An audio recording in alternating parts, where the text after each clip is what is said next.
نحمده ونصلي على رسوله الكريم أما بعد عن أبي هريرة رضي الله تعالى عنه قال رسول الله صلى الله عليه وسلم أكمل المؤمنين إيمانا أحسنهم خلقا أو كما قال عليه الصلاة والسلام رواہ ابو داود۔ معزز ناظرین، ابھی جو میں نے آپ کے سامنے روایت پیش کی ہے یہ روایت ابو داؤد شریف کی روایت ہے۔ اس روایت میں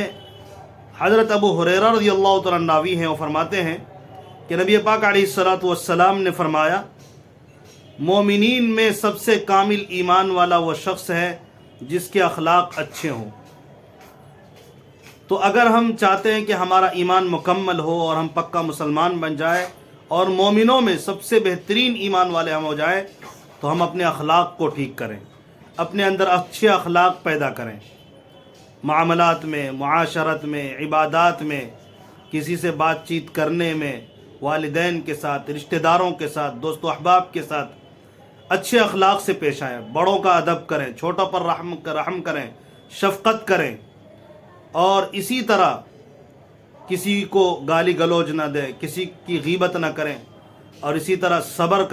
صبر سے کام لیں۔ اگر مصیبت آ جائے شکر کریں، اگر اللہ تعالیٰ نے نعمتیں عطا کی ہے شکر کرنے پر اترانا نہیں ہے، مصیبت آ جائے تو زیادہ گھبرانا نہیں ہے، بلکہ اللہ کے سامنے سجدہ ریز ہو جانا ہے